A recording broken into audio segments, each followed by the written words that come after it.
2019માં Kankaria game ઝોનમાં ride તૂટી પડવાની ઘટના સામે આવી છે. તેમાં ઘણા લોકોના મૃત્યુ થયા હતા. ત્યારબાદ સરકાર દ્વારા કમિટીની રચના પણ કરવામાં આવી હતી અને એ વખતે કહેવામાં આવ્યું હતું કે આમાં જે પણ જવાબદાર વ્યક્તિ હશે તેમને બક્ષવામાં નહીં આવે. છતાં પણ આજે 5 વર્ષ પૂર્ણ થતા ખાલી કેસ બનાવી મૂકી દેવામાં આવ્યા છે, જે આજ સુધી ચાલ્યા અને તે જવાબદાર વ્યક્તિઓ પર કોઈ પણ જાતની કાર્યવાહી કરવામાં આવી નથી અને મૃત્યુ પામેલા વ્યક્તિઓને 4 લાખ રૂપિયા આપીને બેસાડી દેવામાં આવ્યા છે. શું સરકાર પાસે માણસની જિંદગીની કિંમત 4 લાખ રૂપિયા જ છે? જો તે વખતે જવાબદાર વ્યક્તિ પર સખત કાર્યવાહી કરવામાં આવી હોત તો અત્યારે રાજકોટમાં ટીઆરપી ગેમ ઝોન જેવી ઘટના ના બની હોત. કાંકરિયા રાઇડ દુર્ઘટનામાં મૃત્યુ પામેલા જાહિદભાઈ રકીબભાઈ મેમણના પરિવારને આમ આદમી પાર્ટીના સભ્યો મળ્યા હતા. ये लोग कुछ चालू करने के लिए जो पुलिस वाले मेरे पास में कुछ लिखना है, सम्मति पत्र ले तुमने देख के दिया नहीं मैं बोले तुमने कहीं ऑब्जेक्शन है मेरे लो तो जे तो जतो પછી મારે ઓબ્જેક્શન મેં કીધું. અચ્છા એમને લખાઈને લઈ ગયા. ઓકે, તમારી પાસેથી લખાવીને લઈ ગયા છે કે રાઈટ ચાલુ કરીએ કે નહીં? હા ઓકે, તો આપણે ના અપાય.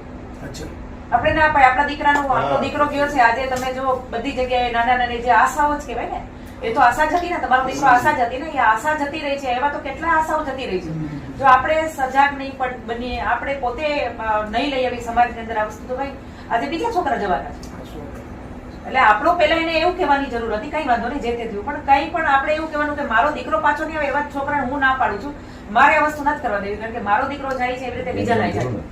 કારણ કે એ લોકો તો પૈસા કમાવા માટે એની જે ક્ષમતા હતી ને એના કરતા વધારે રાઈડમાં મૂકતા. તૂટવાનું કારણ એ પણ એક હતું, બરાબર છે. જે રાઈડ તૂટી છે એનું કારણ એવું હતું કે જે ક્ષમતા એની હોય, ધારો કે આપણે ઓવરલોડેડ હતા, આપણે આ લિફ્ટ ની અંદર 4 ની ક્ષમતા લખેલી હોય, 4 જ જવાના, એની પછી આપણે 10 આવીએ તો શું થાય? લિફ્ટ વચ્ચે રોકાઈ જવાની છે ને. બહુ મોટો ખાડો પણ પડી ગયો હતો. બીજું શું છે કે છોકરાના પગ પણ ફસાઈ ગયા હતા. પછી એને નીકળે એમનો એને કંઈ કાપીને ખાય. શારદાબેન મેં લઈ ગયે નહીં, એલજી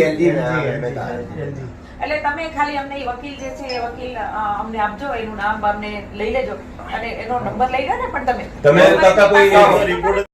તલાક આપી દો, ફરગતી આપી દો, અથવા હું કાંકરિયામાં મરી જઈશ જઈને પડી, અથવા હું નદીમાં જઈને પડી, અથવા અહીંયાથી ઉપરથી આપઘાત કરી, એનો એટલો માઇન્ડ એવો.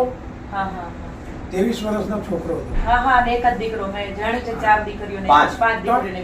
3 મારી બેબી હતી, 2 મારા ભાઈ, અમારા 5 દીકરી વચ્ચે એક જ ભાઈ હતો.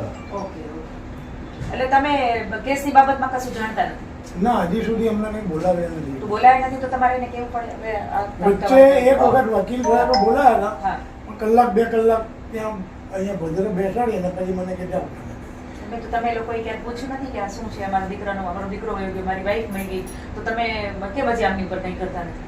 નહીં, વકીલે કંઈ જવાબ ના આપ્યો. એ કોણ વકીલ કોણ છે આપણે ત્યાં બદ્રીજાને બોલાયા હતા? સરકારી વકીલ. સરકારી વકીલ નથી, નહીં, પ્રાઇવેટ વકીલ. પ્રાઇવેટ વકીલ બોલાયા છે. એનો નંબર લઈ લો ને વકીલનો. માટે સરકારી વકીલ હોય. સરકારી